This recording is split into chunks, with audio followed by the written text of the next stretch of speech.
వక్ఫ్ సవరణ బిల్లు 2025కు లోక్సభ ఆమోదం.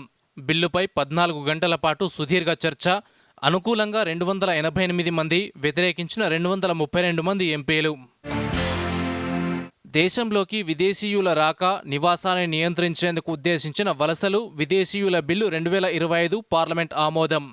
ఈ బిల్లుకు మూజువాని ఓటు ద్వారా ఆమోదించిన రాజ్యసభ.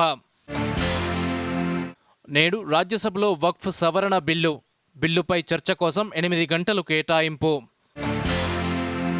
2 రోజుల థాయిలాండ్ పర్యటనకు బయలుదేరిన ప్రధాని మోదీ. థాయిలాండ్ ప్రధానమంత్రి షెటోంగ్టార్న్ షినవత్రతో సంప్రదింపులు. బిమ్స్టెక్ 6వ శిఖరాగ్ర సమావేశానికి హాజరు కానున్న మోదీ. నేడు సంగారెడ్డి జిల్లాలో మంత్రి దామోదర రాజనరసింహ పర్యటన. జోగిపేటలో సన్నబియ్యం పంపిణీ కార్యక్రమంలో పాల్గొననున్న మంత్రి. ఇవాళ ఖమ్మం జిల్లాలో పర్యటించనున్న మంత్రి పొంగులేటి శ్రీనివాస్ రెడ్డి. పలు అభివృద్ధి కార్యక్రమాలకు శ్రీకారం.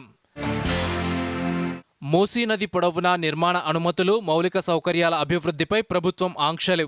నది హద్దు నుంచి 100 మీటర్ల వరకు కొన్ని పరిమితులను ప్రకటిస్తూ రాష్ట్ర పురపాలక శాఖ ఉత్తర్వు జారీ.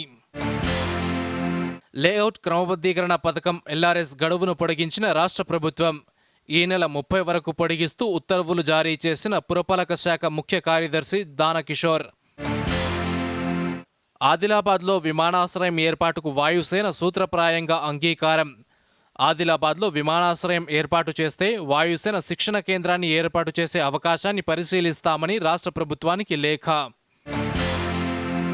ఫోన్ ట్యాపింగ్ కేసులో A6 నిందితుడిగా ఉన్న శ్రవణ్ రావుకు మరోసారి నోటీసులు. ఈ నెల 8న విచారణకు హాజరవ్వాలని ఆదేశించిన సిట్ అధికారులు. ఢిల్లీలోని ఎయిమ్స్లో చేరిన బీహార్ మాజీ ముఖ్యమంత్రి Lalu Prasad Yadav. Cardio critical care యూనిట్లో చేరినట్టు ఆసుపత్రి వర్గాలు వెల్లడి. కచ్చాతీవ్ ద్వీపాన్ని శ్రీలంక నుంచి స్వాధీనం చేసుకునేందుకు చర్యలు తీసుకోవాలని కేంద్రాన్ని కోరుతూ తమిళనాడు అసెంబ్లీ ఏకగ్రీవ తీర్మానానికి మద్దతు పలికిన అన్నాడీఎంకే, బీజేపీ. గుజరాత్లోని జామ్నగర్లో కూలిన భారత వాయుసేనకు చెందిన జాగ్వార్ ఫైటర్ జెట్. గాయాలతో బయటపడిన పైలట్, గల్లంతైన 2వ పైలట్ ఆచూకీ కోసం గాలింపు. పలు దేశాలపై ప్రతీకార సుంకాలు విధించిన అమెరికా. భారత్పై 26% సుంకాలు విధిస్తున్నట్టు అధ్యక్షుడు ట్రంప్ ప్రకటన. మయన్మార్లో తిరుగుబాటు దళాలపై కాల్పుల విరమణను పాటించనున్నట్టు సైన్యం ప్రకటన. భూకంప బాధితులకు సహాయక చర్యలకు వీలుగా మయన్మార్ సైన్యం నిర్ణయం. జపాన్లోని క్యుషులో భూకంపం. రిక్టర్ స్కేల్పై భూకంప తీవ్రత 6.0గా నమోదు. రాష్ట్రంలో ఈ నెల 5 వరకు మోస్తరు వర్షాలు కురిసే అవకాశం. గంటకు 40 నుంచి 50 కిలోమీటర్ల వేగంతో ఈదురుగాలులు వీస్తాయన్న వాతావరణ కేంద్రం.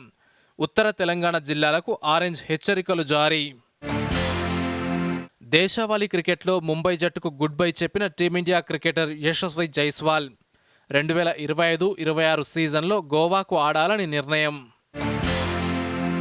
ఐపీఎల్ 2025లో రాయల్ ఛాలెంజర్స్ బెంగళూరుకు తొలి ఓటమి.